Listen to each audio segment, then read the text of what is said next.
Hello everyone, welcome back to my channel positive highway. छोटी सी कहानी पर बड़ी सी है बात में। घास का तिनका। रामायण में एक घास के तिनके का भी रहस्य है जो हर किसी को नहीं मालूम, क्योंकि आज तक हमने हमारे ग्रंथों को सिर्फ पढ़ा, समझने की कोशिश नहीं की। रावण ने जब माँ सीता जी का हरण करके लंका ले गया, तब लंका में सीता जी वट वृक्ष के नीचे बैठकर चिंतन करने लगी। रावण बार बार आकर माँ सीता जी को धमकाता था, लेकिन माँ सीता जी कुछ नहीं बोलती थी। यहाँ तक रावण ने श्री राम जी की वेशभूषा में आकर माँ सीता जी को भ्रमित करने की कोशिश की, लेकिन फिर भी सफल नहीं हुआ। रावण थक हार कर जब अपने शयन कक्ष में गया तो मंदोदरी ने उनसे कहा, आप तो राम का वेश धर के गए थे, फिर क्या हुआ? रावण बोला, जब मैं राम का रूप लेकर सीता के समक्ष गया तो सीता मुझे नज़र ही नहीं आ रही थी। रावण अपनी समस्त ताकत लगा चुका था, लेकिन जिस जगत जननी माता को आज तक कोई नहीं समझ सका, उसे रावण भी कैसे समझ पाता। रावण एक बार फिर आया और बोला, मैं तुमसे सीधे सीधे संवाद करता हूँ, लेकिन तुम कैसी नारी हो कि मेरे आते ही घास का तिनका उठाकर उसे घूर घूर कर देखने लगती हो। क्या घास का तिनका तुम्हें राम से भी ज़्यादा प्यारा है? रावण के इस प्रश्न को सुनकर माँ सीता जी बिल्कुल चुप हो गई। उनकी आंखों से आंसुओं की धारा बह पड़ी। इसकी सबसे बड़ी वजह थी, जब श्री राम जी का विवाह माँ सीता जी के साथ हुआ, तब सीता जी का बड़े आदर सत्कार के साथ गृह प्रवेश भी हुआ।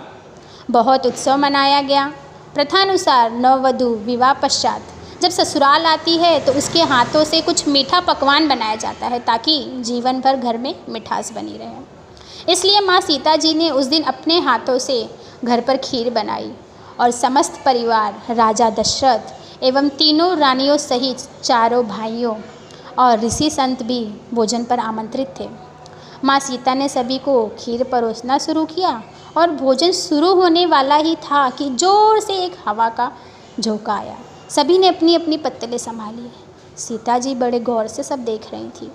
ठीक उसी समय राजा दशरथ जी के खीर पर एक छोटा सा तिनका गिर गया, जिसे माँ सीता जी ने देख लिया, लेकिन अब खीर में हाथ डाले कैसे, यह प्रश्न आ गया।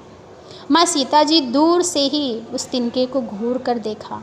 वो जलकर राख की एक छोटी सी बिंदु बनकर रह गया।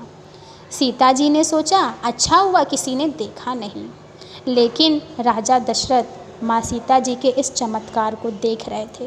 फिर भी दशरथ जी चुप रहे और अपने कक्ष में पहुंचकर माँ सीता जी को बुलवाया। फिर उन्होंने सीता जी से कहा, मैंने आज भोजन के समय आपके चमत्कार को देख लिया था। आप साक्षात जगत जननी स्वरूपा है, लेकिन आप मेरी एक बात ज़रूर याद रखना। आपने जिस नज़र से आज उस तिनके को देखा था, उस नज़र से आप अपने शत्रु को कभी मत देखना। इसलिए माँ सीता जी के सामने जब भी रावण आता था, वो उस घास के तिनके को उठाकर राजा दशरथ की बातों को याद कर लिया करती थी। तृणधर ओट कहत वैदेही, सुमरी अवधपति परम स्नेही। यही है उस तिनके का रहस्य। इसीलिए माँ सीता जी चाहती तो रावण को उसकी जगह पर ही राख कर सकती थी, लेकिन राजा दशरथ जी के दिए वचन एवं भगवान श्री राम को रावण वध का श्रेय दिलाने हेतु वो शांत रही। यही है हमारी विशाल हृदयी जानकी माता। Keep watching, keep learning and subscribe to my channel.